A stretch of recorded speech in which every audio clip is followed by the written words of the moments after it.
విజయ్ ఒక యువ డిజైనర్. అతను చిన్నప్పటి నుండే చిత్రలేఖనంలో ఆసక్తి చూపేవాడు. కళతో పాటు తను చేసే ప్రతి డిజైన్లో ఒక ప్రత్యేకత ఉండేలా చూసేవాడు. ఒకరోజు ఒక ప్రముఖ కంపెనీ నుంచి పెద్ద ప్రాజెక్ట్ వచ్చింది. విజయ్ ఎంతో ఉత్సాహంగా మొదలెట్టాడు. అయితే క్లయింట్ నుంచి ఏదైనా పంపిన ప్రతి డిజైన్కి ఇంకొంచెం మెరుగులు దిద్దండి అనే స్పందన వస్తోంది.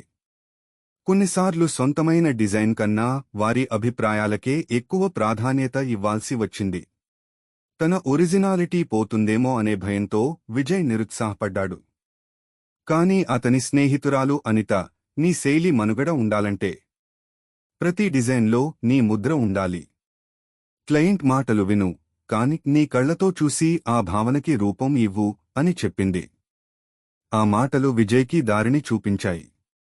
ఆ తర్వాత అతను క్లయింట్ అభిప్రాయాలను తన సృజనాత్మకతతో మిళితం చేసి అద్భుతమైన డిజైన్ తయారు చేశాడు. క్లయింట్ చాలా సంతృప్తిగా, ఇది కావాలనుకున్నదే అన్నాడు. విజయ్ అర్థం చేసుకున్నాడు, డిజైనర్ అనగానే ఆలోచనలకి రూపమిచ్చేవాడు మాత్రమే కాదు, ఒక కథకుడు కూడా.